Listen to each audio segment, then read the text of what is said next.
recording has also started. Uh, in today's lecture,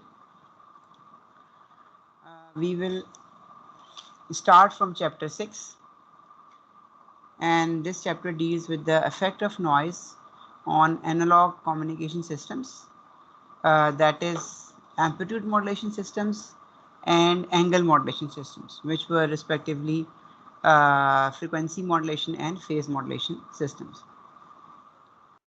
So in the last few chapters, especially 3 and 4, we had learned about the signal characteristics of analog communication signals, as well as the systems were learned which were used to send and receive these analog communication signals. We also learned about their time and frequency domain representations of these modulated signals, bandwidth requirements, power contents, and implementations of their modulator and demodulator. Now, we will be also seeing in this chapter that frequency FM systems or angle modulation systems, especially FM systems, they actually provide a high degree of noise immunity. So even in case of high noise power or severe noise or low signal power, they are desirable. But we have also seen in the last few chapters, especially in chapter 4, that this noise immunity has a cost, and that cost is that you have to sacrifice the general bandwidth. You have to allocate more bandwidth for FM systems as compared to AM systems. So firstly, we study effect of noise on amplitude modulation systems. So we have also learned about noise. It is additive wide Gaussian noise. We have seen its spectrum. It is the noise process has been seen, as well as the Gaussian random processes have also been seen. Their wide sensationary characteristics has also been learnt in the previous chapters. So what will be interested in SNR, a very important parameter of communication systems, and this is the signal to noise ratio, but it is actually the signal to noise power. The ratio of the signal to the ratio of the noise power, the ratio of the signal power to the ratio of the noise power, after you have demodulated the signal to its baseband value, meaning that it has passed through the demodulator, the low pass filter, and finally you have the baseband signal. Then in that baseband signal, how much power does the signal contains, and how much power does the noise part of that signal contains, or the useful signal, what is its power, or the unwanted signal, that is a noise, what is their power, and their ratios, they will be called the SNR. So it is at the output of the receiver that demodulates the AM signals. So in trying to evaluate the effect of noise on various AM systems, we will be comparing them with the baseband communication system. Now, what is an equivalent baseband communication system? A baseband system means that the signal is at the baseband level, which means it has low frequency content, negative and positive frequencies if it is a real signal, and this same signal is passed through a system which is also baseband.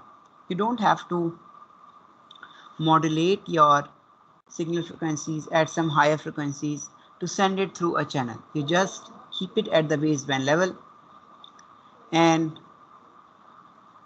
then you just listen or tune into the signal at the same baseband level. So there is no different bandwidth of the channel as compared to the actual frequencies of the baseband signal or the low pass signal.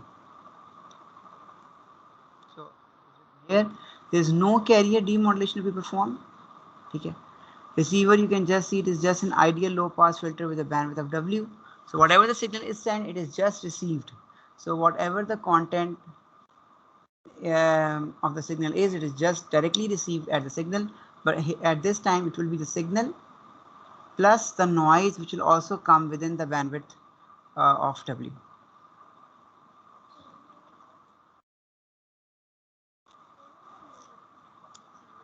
So what will be the noise power at the output of the receiver? As we have already learnt about it, that we have a white noise input, and receiver is an ideal low pass filter, which means its height is 1. So the output will be n naught over 2, and bandwidth will be W, but will from minus W to plus W because it is at the baseband level. So it will have negative and positive frequencies. So you will just multiply n naught by 2 by 2W, and this will come out to be the power. This was the spectral density. You integrated it, hence you will get the power. Right? Power per hertz into hertz, you will get the total power. So total power comes out to be n naught into W.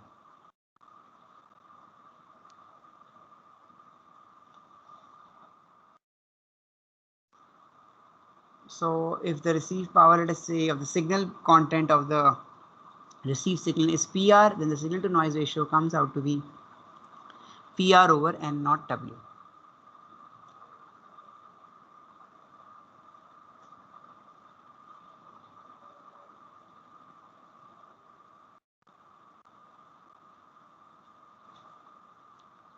So an example, bandwidth is 5 kilohertz, n naught is given,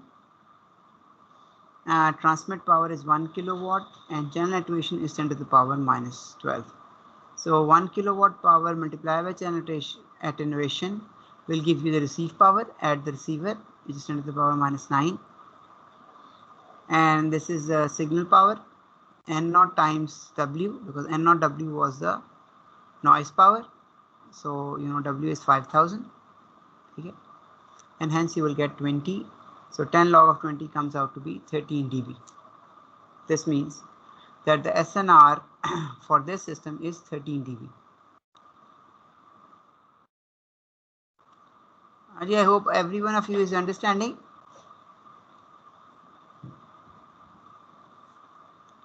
Roll number 144. Can you hear the sound and can you understand? Yes, sir. Thank you. Now we go on to AM systems and try to study their effect. First of all, we take double sideband suppressed carrier. So in chapter 3, we have learned that a double sideband suppressed carrier signal is given as follows.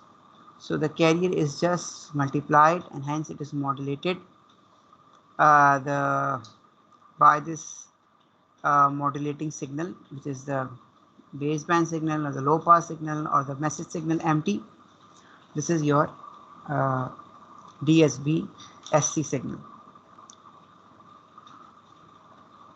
So now the change from chapter 3 is that yes, we will have this signal, but we will also have a noise. We will also have a noise part.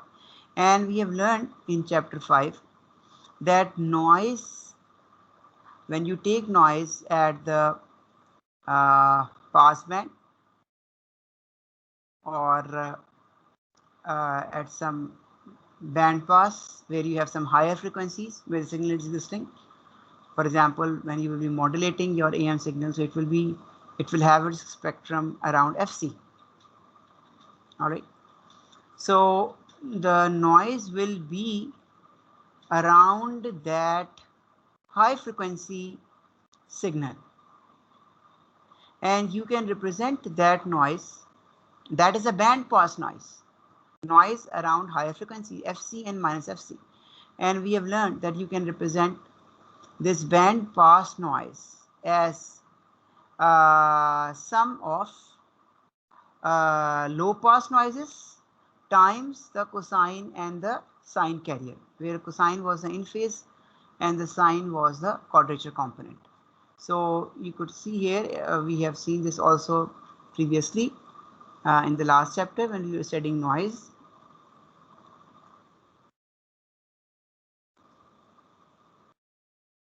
Yes, this was that the band pass random process, okay, can be represented as follows.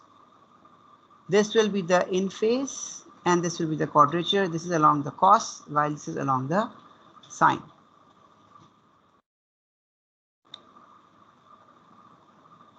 And we know that this in phase and quadrature, this part s x of x and x of c, they are actually low pass processes, but we could represent them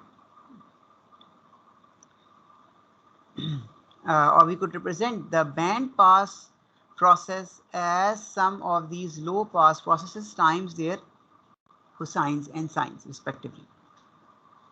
So here what will happen, we will have n of t. Now this n of t, this noise process, is a band pass process. It can be represented as its in phase component nc and its quadrature component ns times sines and cosines. So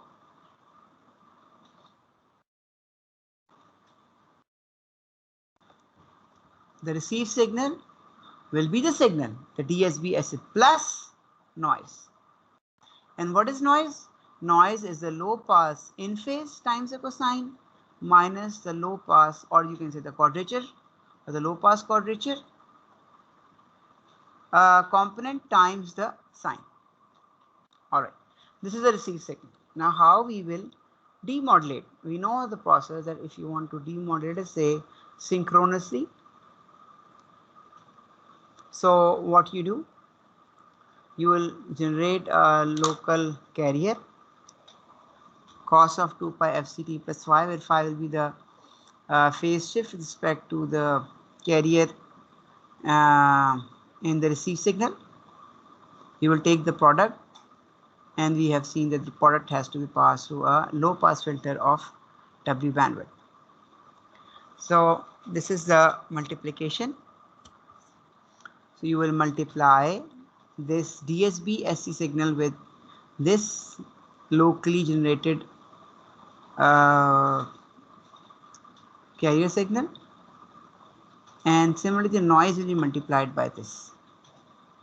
Now this multiplication we have done many times. So you know, sum of cosine is plus of the angle plus cos alpha minus beta. Cos alpha plus beta is this, and cos alpha minus beta will be equal to cos minus phi, but we have seen that cos minus phi is equal to cos phi. So these two terms will actually come from this term. Now from this term, he has actually, you know, skipped some steps. So again, we will try to cover whatever is.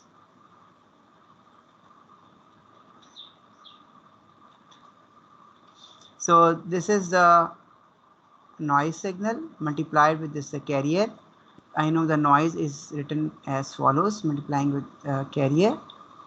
Then you know the carrier or the locally generated carrier signal or the local oscillator signal. So cos goes with this. So product of cosines, again we can write it as sum of the angle plus the alpha minus beta, subtraction of the angles over 2. Similarly, sine and cosine, sine alpha cos beta can be written as sine alpha plus beta plus sine alpha minus beta. Here you will also get a minus phi. Then we have seen that so this will become cos phi, NCD cos phi. This will become minus sine phi, minus minus plus, this will become plus NST sine phi. While this term will come here, and this term comes here. Now, once we pass this signal through a low pass filter, then you know that these high frequency components, they will be neglected, zeroed out, or blocked, or whatever you can say. They will be removed. You will just have these two signals, and you can see here This was the original DSP signal. This was a noisy part at low frequencies, and this is a noisy part at higher frequency. This will be rejected by the low pass filter. The output will be the low pass signal component and the low pass noise components. So you have the signal. Adi, everyone has understood what has happened here?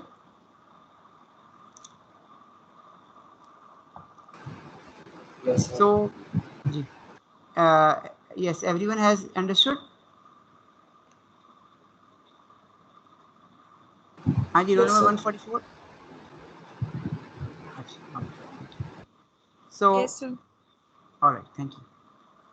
Now, acha, we have seen already in chapter 3 that yes, when you multiply it with a locally generated carrier, then you get a cos phi, and hence the signal power reduces by cos square. This we have already seen before, but we have also learned how to avoid this. You can avoid this.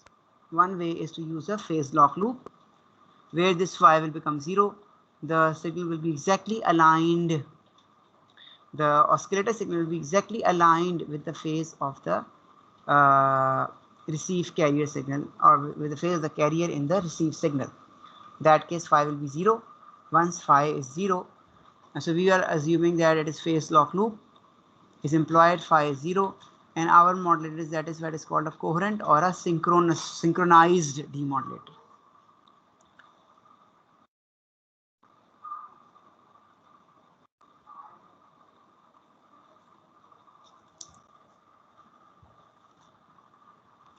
So it will be called a coherent because it is a synchronized demodulator, because phi is 0.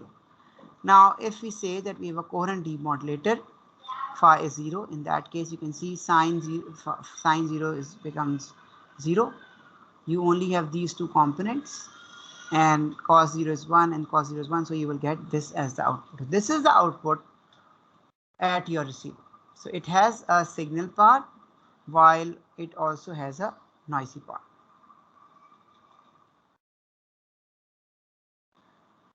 So if I just want to know what is the signal power, so I will just square it and take its integral.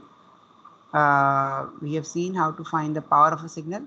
So AC square over 4 will come out. Inside it will be integral mt dt, but it will be m square dt dt, and it is 1 over t infinity to infinity, and that comes out to be the power of the message signal PM. This we have seen in chapter 3. Similarly for NCT, this will be 1 over 4, and this will be the power in NC, which will be PNC. So it will be 1 over 4 PNC will be the power.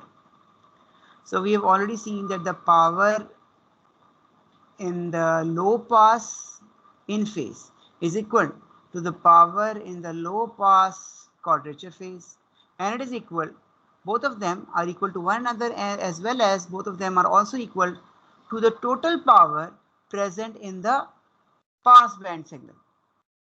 Whatever the signal noise power was present in the pass band, the high frequency signal, it you just calculate that power. That power will be equal to the power that is present in the low pass in phase, and that same power is equal to the low pass quadrature phase. So all these three powers, P and C, P and or P and S, they are all same. This we have also studied in chapter 5.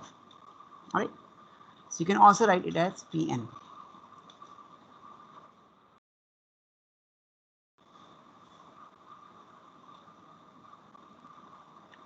So we know what is the power spectral density of PNC or PN, uh, as it is a double sideband signal. So we know it, the components will be present around Fc. All right, by the amount of the bandwidth, positive and negative frequencies.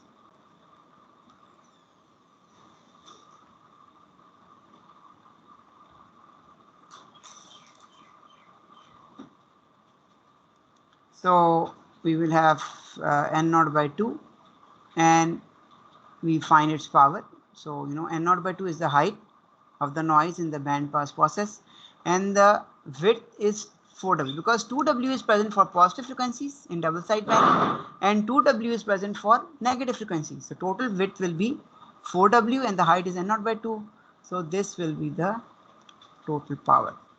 And you can see this power is double as compared to the power that was noise power that was present in baseband communication systems, because there the power was coming out to be W and not, and this was N0 over 2 divided by 2W, but here it is 4W because you know the spectrum has positive and negative frequencies and all of them have a double sideband.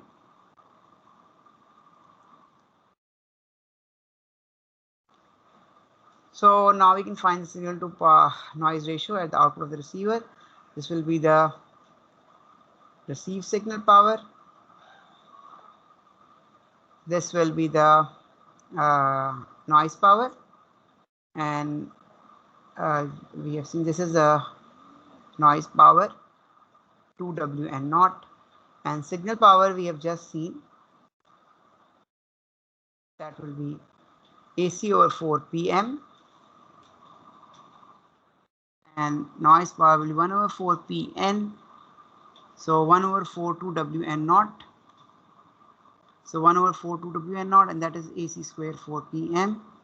You can see 4 cancels and you have AC square PM 2W and not. This is the signal to noise ratio at the output of your receiver, which actually receives double sideband suppressed carrier AM signals.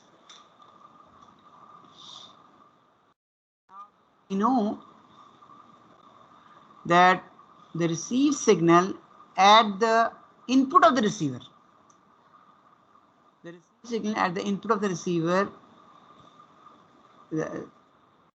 was actually this, and its signal part was this, and its power was AC square over 2 PM, because we have seen this in chapter 3. This becomes cos square, and then when you integrate m square into cos square, you can write cos square as 1 plus cos 4 over 2.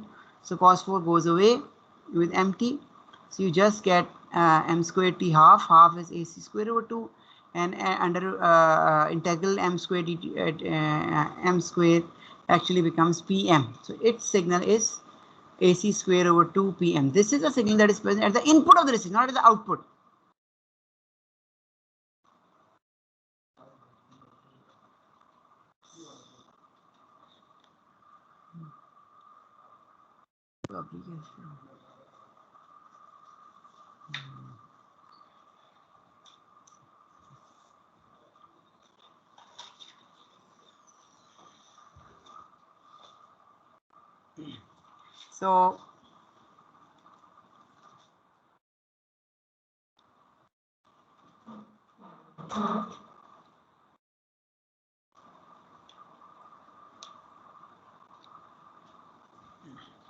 So this is the receive power. This is the receive power. All right. So I can just replace this term by PR. Hence, the receive signal to noise ratio comes out to be PR over N not W. If you compare this with the baseband, in baseband we also have PR N not over W. This means that DSB SC has the same signal to noise ratio as for a baseband system. So they are both equal.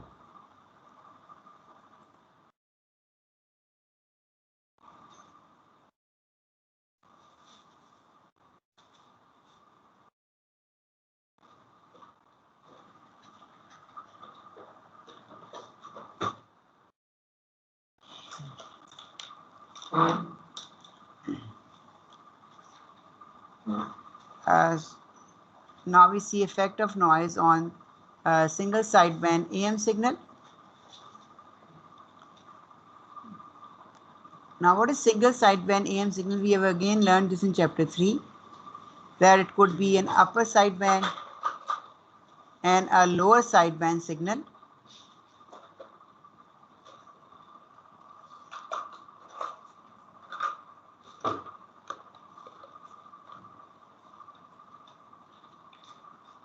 And we could represent this by negative and positive signs. So negative was for upper band and positive was for uh, LSB, lower sideband of the single sideband signal. MT was a message signal and M hat of T was its Hilbert transform. This we have learned previously. Now the received signal will be this signal plus noise, and we know noise is the in phase and the quadrature component. Again, we will multiply this by cos, which we will assume it is through a ideal phase lock loop.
Bismillahirrahmanirrahim. I hope all of you can hear my sound. So there was a certain glitch because power breakdown to my router. All of you can hear my sound. Yes, sir. Yes, sir. Yes, sir. Uh, Thank you very much. Sorry for the interruption.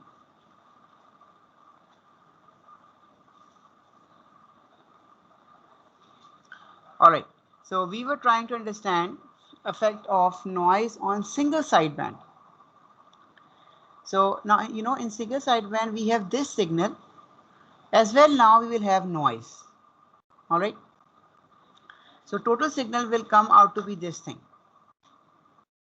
All right. So this total signal will be passed through our first of all phase lock loop generated uh, synchronized demodulator. So we assume, let us say, it is being multiplied with a cos. All right. And you can see,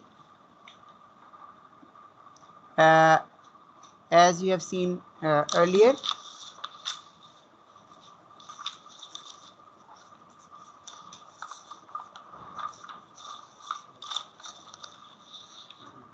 in your previous lectures,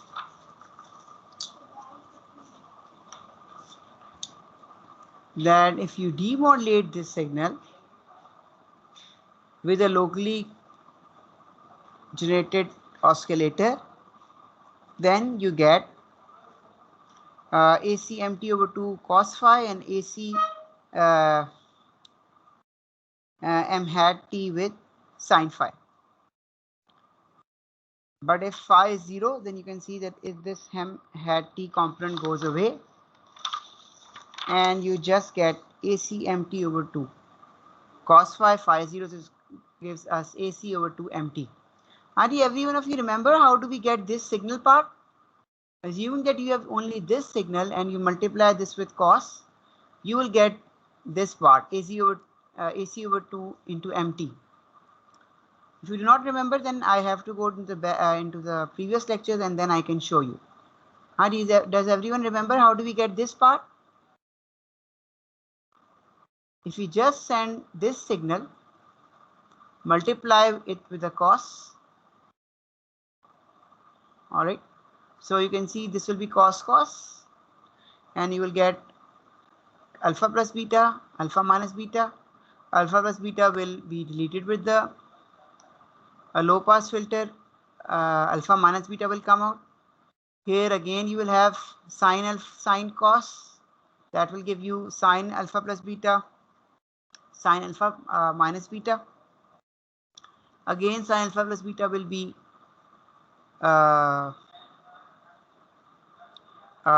blocked by the low pass filter, and you will just get sine of minus phi, which will finally become sine of phi. I think all of you remember this, or do we need to see our old notes?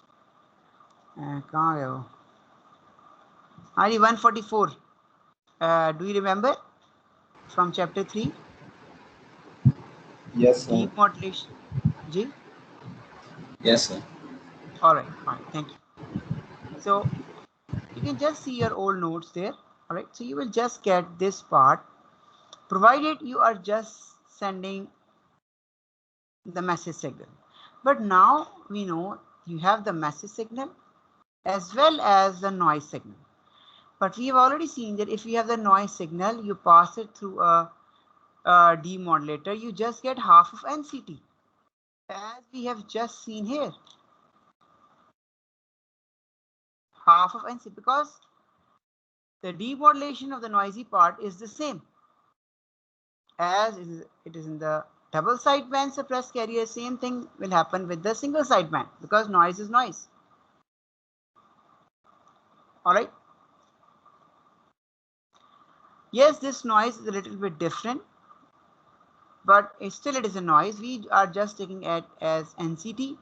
We know its bandwidth will be not 2W, rather it will be W, because it's a single sideband, but still you can represent it by its respective NC and NS. So you will just get its relevant NC. It might be different from the NC of the double sideband, but you will be getting the NC corresponding to the single sideband. So these steps will be also the same.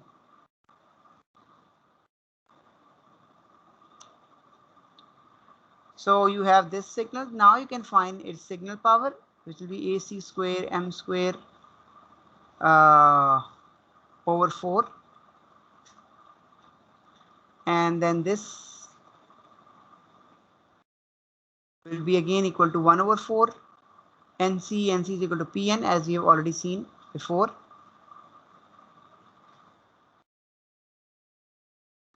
And then we find the total power from the spectrum. To find this P of n, we have S of n. I know S of n is n0 by 2, but remember here it will be only 2W. It will not be 4W, because remember in single sideband the signal is, let us say it is upper sideband. It will just have W for the positive frequencies and again W bandwidth for the negative frequencies. The total will be only 2W.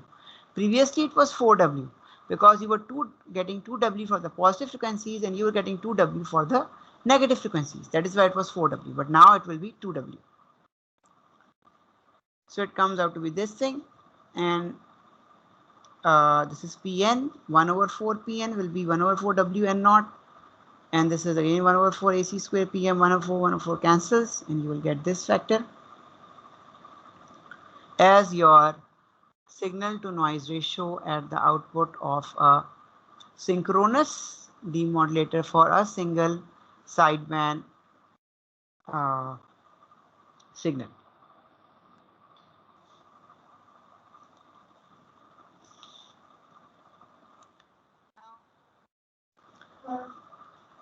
What is the received signal power? Remember, when I'm telling you about receive, this is the received signal power at the input to the receiver. Now this was the signal. Its power will be actually equal to PR, the received signal at the input to the receiver. But this signal to noise ratio is calculated only at the output of the receiver. Alright. So you will need to calculate this PR. So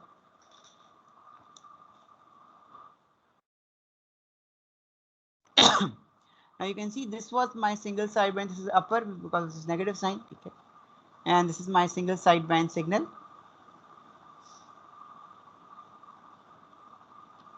I want to calculate its power. So we know the general rule of finding the power. These are all power signals. So 1 over T infinity, T to T infinity, and this square. And I take its square, so you will be getting square of this m hat of T, and then 2ab. Then we have seen that square cos square becomes 1 plus cos 4, where cos 4 with m square 2 will with m square T it goes 0, as we have learned earlier. High frequency carrier with a very low frequency envelope, it comes out to be 0, where it is double the frequency, then even FC, and then you have this very low frequencies, normally 10 or 100 times greater FC. So you will be summing MT with the very high fast cosines, and this will be 0. Similarly, this will be 0, and cos sine, this will give me again that let us say this is sine alpha cos beta. This will give sine alpha plus beta plus sine alpha minus beta, which is 0 here. This goes 0. Again, anything with sine 4 will be 0. And also we know that MT and M hat of T, they are also orthogonal. So this is also another way why it is going 0. So you will have these two terms. So you will have AC square PM over 2, and this will give you AC square PM hat over 2, because this signal is the Hilbert transform. But a very important fact is that power of the signal is equal to the power in the Hilbert transform. So the power of the energy actually does not change when you take its transform, and the proof is also given in the book in chapter 2, but that is for energy, but you can very well define it for power also. So power in the Hilbert will be given as, so this is 1 over T infinity into T over 2, T over 2, and this is m hat square T. And then we know that m square T dt in time domain, energy in time domain is equal to energy in the frequency domain. All right, and so this remains. You can also write this as m hat mod square. If it has negative, so it is actually the same here, provided they are all real signals. But we know that the frequency transform of the Hilbert of the Hilbert of a signal, of the Hilbert transform of a signal, its Fourier transform is actually the minus j signum f of the original Fourier transform of the original signal. So if you take its mod square, then you can very well see that minus j signum f, they will all go 1. Okay. Here we are again assuming that we have assumed from very beginning that there is no frequency component at f is equal to 0. So MF is 0 at F is equal to 0. Okay. Otherwise, you will have a sign, and that will be some number, and your mod square will be definitely 1. So this will just give us MF mod square. So MF mod square is actually equal to MT mod square. So in other words, energy in the Hilbert transform is equal to energy in the original signal, or whose transform was taken. And utilizing this fact, we know power is actually, T over 2 T over, but we know that T tends to infinity. So if I put infinity, so M hat will be equal to MT. Hence, power in M hat will be equal to power in uh, power in M hat will be equal to power in the original master segment. So that is why you can see that PM and PM hat are equal. This means this will come out to be AC square over 2 PM 2 times, and 2 cancels, this comes out to be AC square PM. Same thing is written here. AC square PM is the received signal power, hence you get PRW and not, and you can again see that this is the same as of the double sideband or the baseband. So baseband, single sideband, and double sideband suppressed carrier, they have the same signal to noise ratios.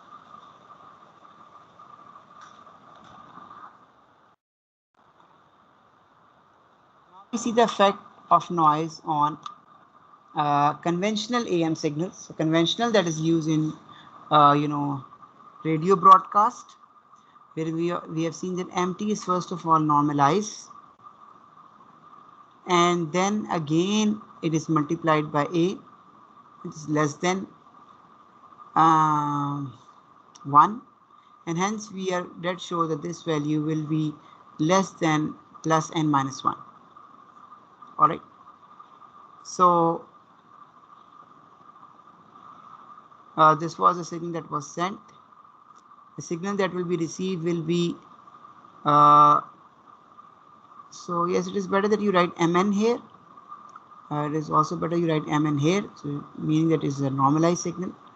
So yeah, this is the original signal, and these are the two noise components, the in phase and the quadrature components.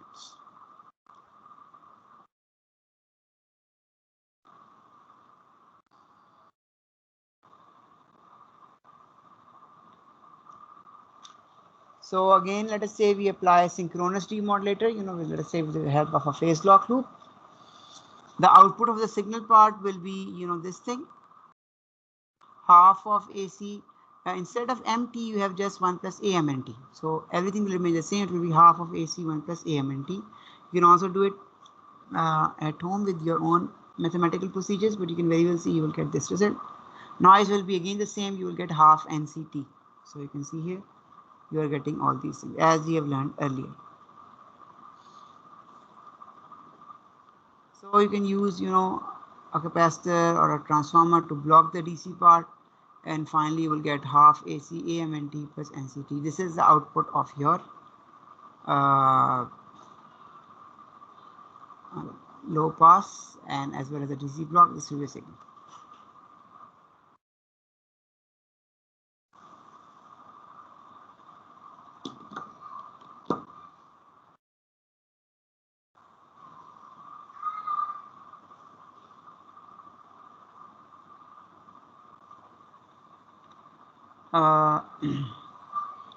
Now, what is the receive signal power?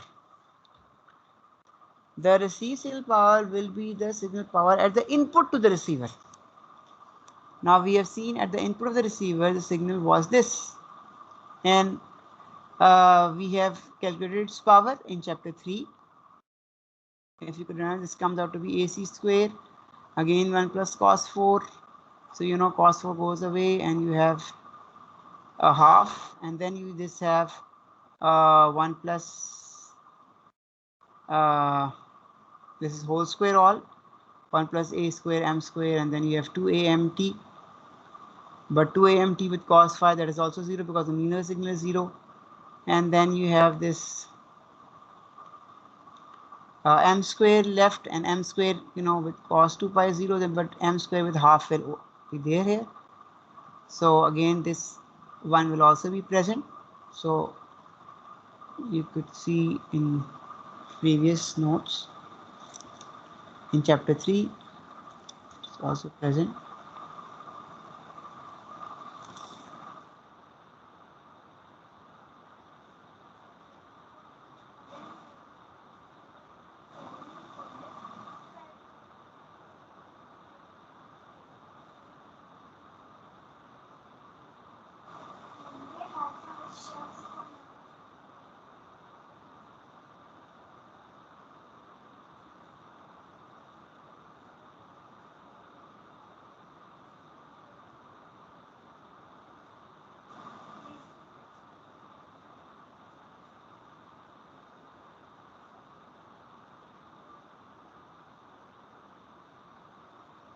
Yes, we have seen it like this.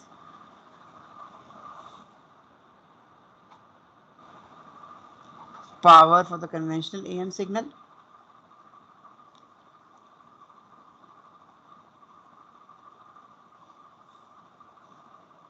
So uh, this will be AC square 2, that, and the rest is PM, and PM will be actually this thing, and then you take it square and you can very well see this mean part goes away and you have just this thing, and Mn is then gives us the power Pmn. So this will be the power of your conventional AM signal, 1 plus A square Pmn.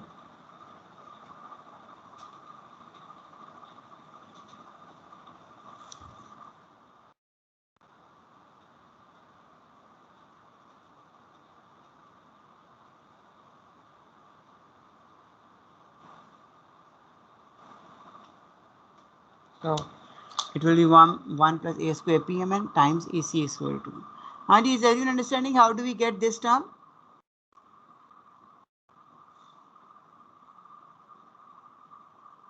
All right. AC square 2, that has to come because of that cosine. Then other thing was mt square, but instead of mt square you now have 1 plus amnt, and then you solve that, it comes out to be 1 plus a square pmn.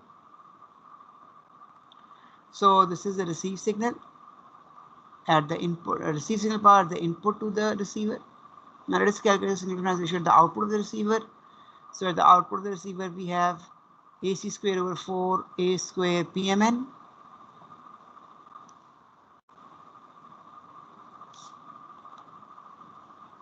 and below we will have again the same thing, 1 over half NC becomes 1 over 4 PNC.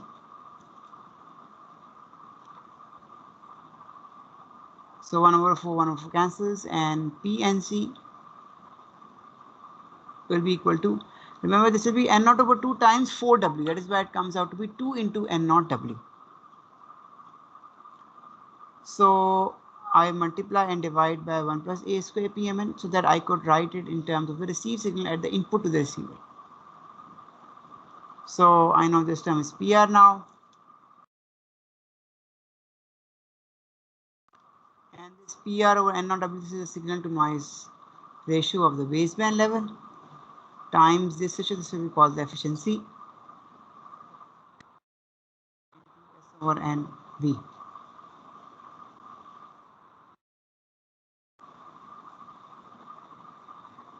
Eta to raise the modulation efficiency.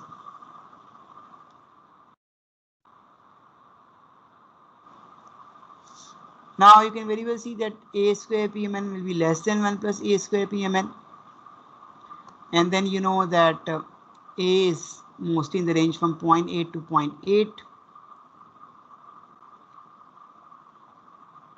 and PMN, it depends on the message signal. Mostly for message signals with respect to voice, they have very large range, hence PM is in the neighborhood of 0.1.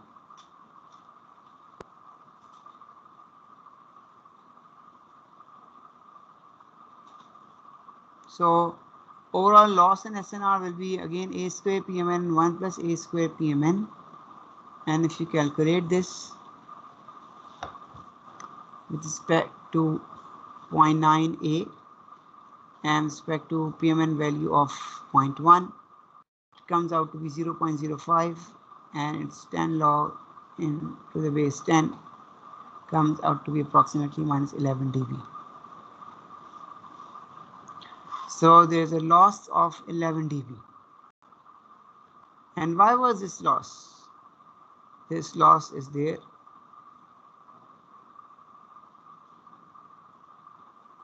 because a lot of power is used to transmit the carrier. The rest of the power is used to represent the desired signals. That power is actually not available for the desired signal.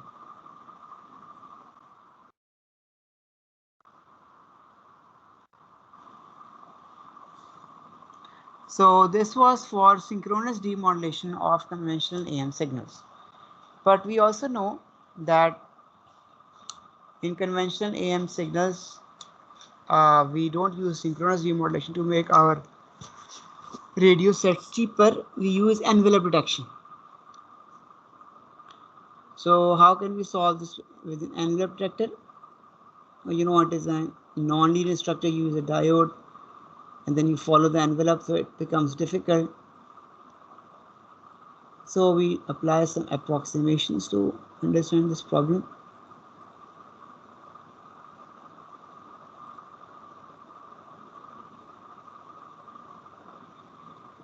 Now again, you can see that this is the receive signal of my conventional AM. The signal part 1 plus Mn, AMN plus the noisy part, NC and NS.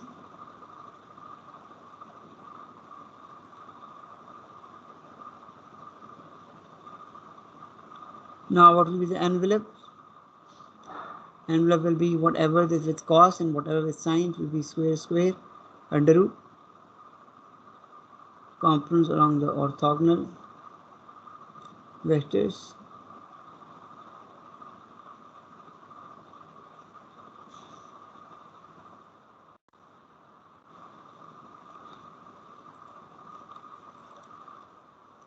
So I've taken its square L as well as its square,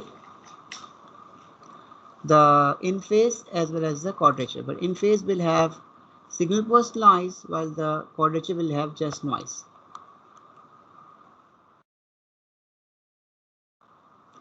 So at this we assume that signal part is much larger than any of the noise part. So you can say the probability that the noisy signal is much less, 100 times, more than 100 times less than signal part is 1. So in that case, you know what will happen? NS square will be neglected as compared to this square. So under root square will cancel. You will get only this part. So your VR will be equal to this part. This will be the signal as well as this will be the noise. And if you remove the DC with a transformer or a capacitor, you will get this signal. So this will be the output of your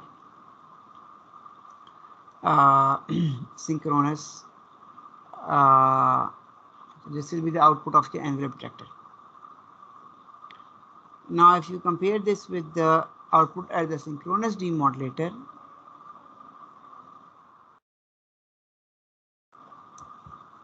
this was this thing. Now you can see that both of them are giving me the same value but divided by 2. But for synchronous ratio, 2 will cancel because the signal part is the noise power part, and hence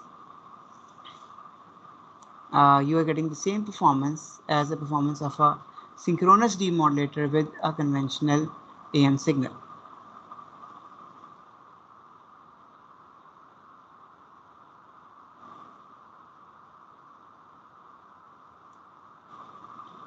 So performance of synchronous and envelope demodulators is the same. Now if we assume that this assumption is not true. Rather, NC is much greater than AC uh, 1 plus AMNT. So what we do in these parts?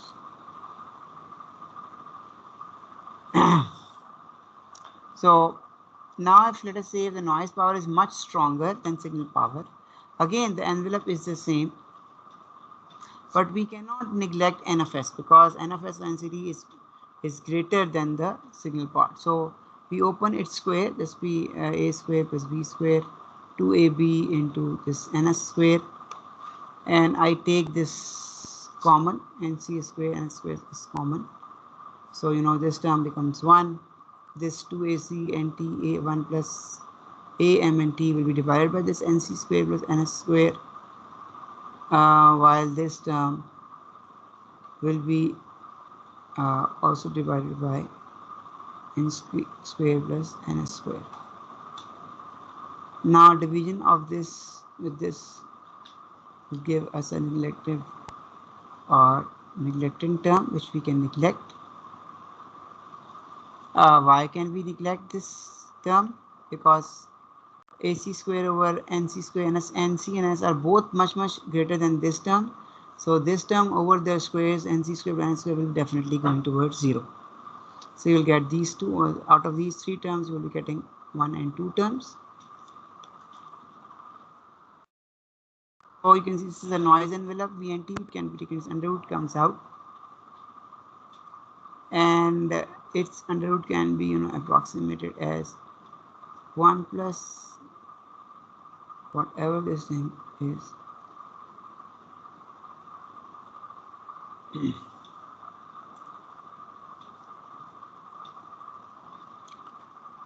So under root of this part, from the expansion of Taylor or binomial series, this will be half 1 plus half of this term, remembering that this term is very small because the numerator term is less than the denominator term. So you can apply the approximation. This will be 1 over power into this. Half is power, so half and 2 this cancels, and you will get AC NCT Vn. This is again the envelope square times Vn square 1 plus AMNT. Now you open the brackets, you will get V of n. Here you get Vn cancel, and you will have this thing there. So this is the received envelope provided the noise power is greater or stronger than the signal value.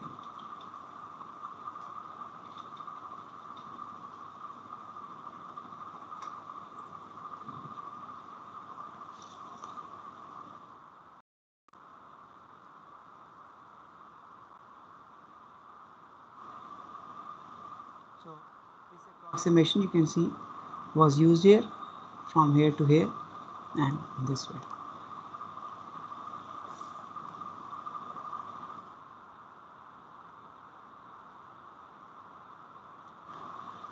Now here you can see very important result that this is the output signal now, where it was noise was greater. Now at the demodulated output, the signal and noise components are no longer additive.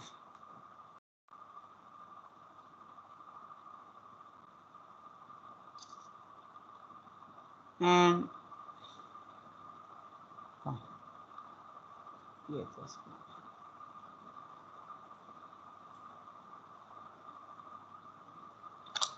so they are no longer additive because you can see here what is happening, that the envelope is the noise plus the product of the signal with this noisy part. So it is very difficult to define the signal to noise ratio, and you can say that the system is operating below the threshold.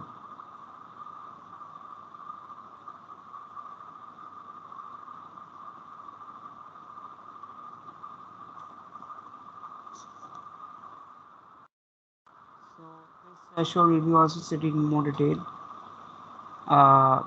afterwards.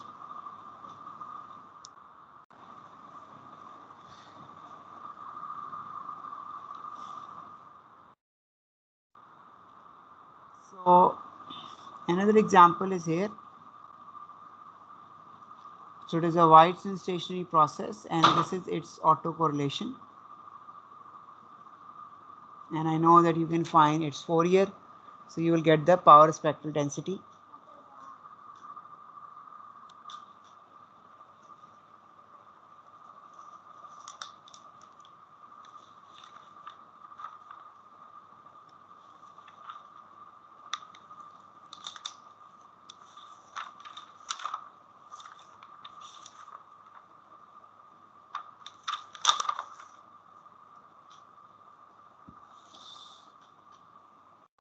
So because it is a sinc square, then multiplication in time of two sinks means that it's two relevant. Sinks Fourier is a rect. So those two rects are convolved, and the convolution of two rects gives us a triangle function.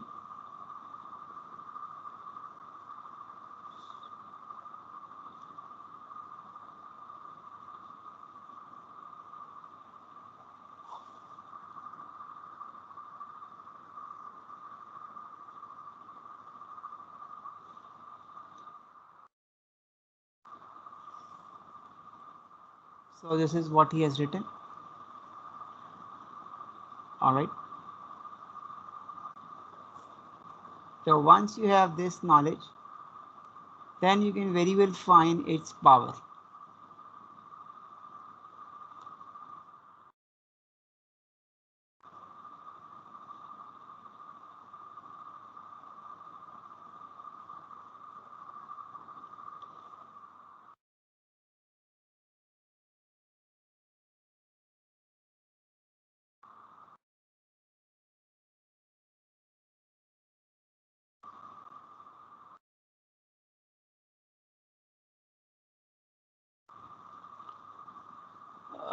Adi, do we have to go into detail of finding this Fourier, or do you remember this type of Fourier transformation? That is the Fourier of a sinc square function. Adi, Salman Yusuf, are you present?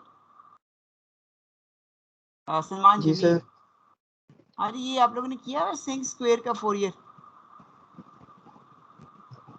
Sir वो signal में किया था मेरे ख्याल में किया हुआ? चलें ठीक है फिर. I think you can, if you want, then I actually have done my notes, but I have not revised those notes for finding its convolution, but it is simple. You can also see from the previous chapter too, but still if you have confusion, then I can let you explain in the next lecture. But as you have studied, then there is no problem. Hanji, roll number 144, have you studied the Fourier of sinc square? Sir, I 144. think, sir, I think, sorry, but I don't remember now. अच्छा अच्छा चलो ठीक है. Alright, so we need a revision. Alright, so you have studied, but we need a revision. Alright, thank you. वैसे वो notes को भी मैंने स्कैन किया नहीं अभी, तो वो सारा कुछ एक दफ़ा उसको कर लेंगे इंशाल्लाह.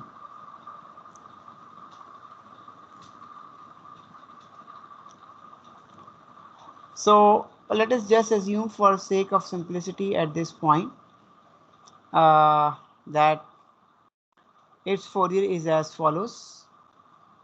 Actually, sinc square is a triangle because it is product of two the convolution of two rects, and its convolution gives you a triangle.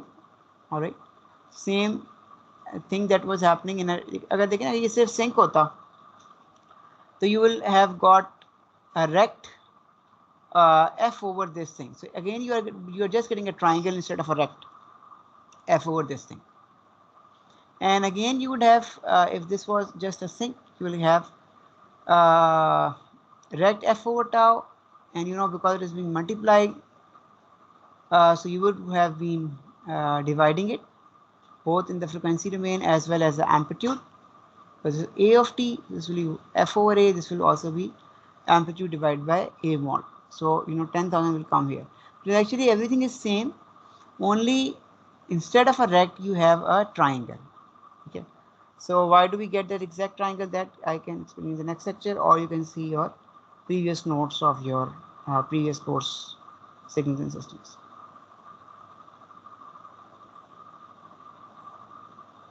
So just assuming for sake of simplicity that we have driven this Fourier transform, now we can find its signal to noise ratio. So again, signal to noise ratio is given as PR over N naught W, and we have seen that the signal to noise ratio at the output of